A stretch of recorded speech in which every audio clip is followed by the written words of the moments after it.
అభివృద్ధి గురించి కాంగ్రెస్ పార్టీ చాలా చిత్తశుద్ధితో నిలబడాలి అని నిర్ణయం తీసుకున్నాం కాబట్టే రాబోయే 1వ తేదీన తిరుపతిలో ఒక సభ పెట్టి ప్రత్యేక హోదా డిక్లరేషన్ ఒకటి కాంగ్రెస్ పార్టీ అనౌన్స్ చేయబోతుంది. ప్రత్యేక హోదా డిక్లరేషన్ ఎందుకు అవసరమో అందరికీ తెలుసు. కానీ అంత ముఖ్యమైన ప్రత్యేక హోదా గురించి ఈ రోజు ఆంధ్ర రాష్ట్రంలో అసలు ఊసే లేకుండా పోయింది. వాళ్ళ రాజకీయ అవసరాల కోసం ప్రత్యేక హోదా గురించి పదే పదే వాడుకున్నారు. కానీ అధికారంలోకి వచ్చిన తర్వాత మాత్రం ప్రత్యేక హోదా ఊసే లేకుండా పోయింది. ఆ రోజు కాంగ్రెస్ పార్టీ 5 సంవత్సరాలు ప్రత్యేక హోదా అంటే ఆ రోజు బీజేపీ పార్టీ చెప్పిన మాట లేదు, 10 సంవత్సరాలు ప్రత్యేక హోదా ఇస్తాము అని మోడీ గారు అదే పనిగా తిరుపతిలో సభ పెట్టి మేము 10 సంవత్సరాలు ప్రత్యేక హోదా ఇస్తాము అని ఎంతో భక్తి ఉంది నాకు అని చెప్పుకునే మోడీ గారు తిరుపతి పుణ్యక్షేత్రంలో మాటియడం జరిగింది. అదే తిరుపతి వేదికగా మేము కూడా ఈ ప్రత్యేక హోదా డిక్లరేషన్ ఏ మైదానంలో అయితే మోడీ గారు మాటిచ్చారో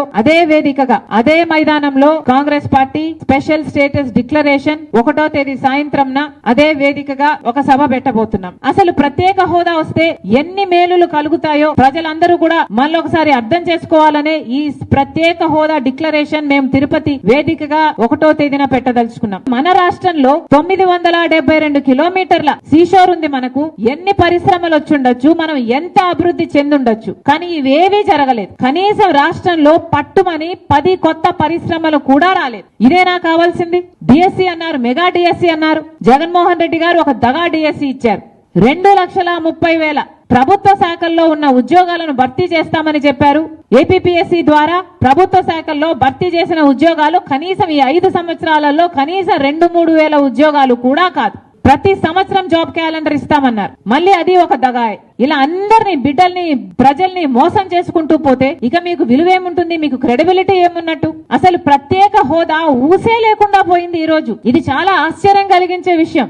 ఒక కాంగ్రెస్ పార్టీ మాత్రమే ఈ రోజు ప్రత్యేక హోదా గురించి మాట్లాడుతుంది అంటే ఇది ఎంత పాలక పక్షానికైనా ప్రతిపక్షానికైనా అవమానంగా లేదా? మీకు అధికారం ఇచ్చింది ఎందుకు ప్రజలు? మీరు ప్రత్యేక హోదా అని చెప్పి కదా అధికారం తెచ్చుకున్నారు. ప్రత్యేక హోదా గురించి మాట్లాడి కదా మీరు ఓట్లు దండుకున్నారు. చంద్రబాబు గారేమో ప్రత్యేక హోదా మనకు సంజీవిని అన్నారు. నన్ను ముఖ్యమంత్రిని చేయండి, నేను నవ్యాంధ్రను చేస్తాను అన్నాడు. ఇన్ని మాటలు చెప్పిన చంద్రబాబు గారు ముఖ్యమంత్రి అయ్యాక ప్రత్యేక హోదాను పూర్తిగా విస్మరించారు. అప్పుడు ప్రతిపక్ష నాయకుడిగా ఉన్న జగనన్న గారు ప్రత్యేక హోదా గురించి ఎన్నో ఉద్యమాలు చేశారు. ప్రత్యేక హోదా కోసం మూకుమ్మడి రాజీనామాలు చేద్దాము అన్నారు. అప్పుడు కేంద్రం ఎందుకు దిగిరాదో చూద్దాము అన్నారు అని ప్రతిపక్షంలో మాట్లాడిన జగనన్న గారు ముఖ్యమంత్రి అయిన తర్వాత ఎంతమంది రాజీనామాలు చేశారు? ఎంతమంది పోరాడారు? మీ పదవులు మాత్రం మీరు అట్టి పెట్టుకున్నారు. బీజేపీతో మీ దోస్తీ కోసం ఆఖరికి ప్రత్యేక హోదాను కూడా తాకట్టు పెట్టారు అంటే ఇక మీరు ఏమి నాయకులు? మరి వీళ్ళందరినీ ఎందుకు నమ్మాలి? ఆలోచన చేయండి.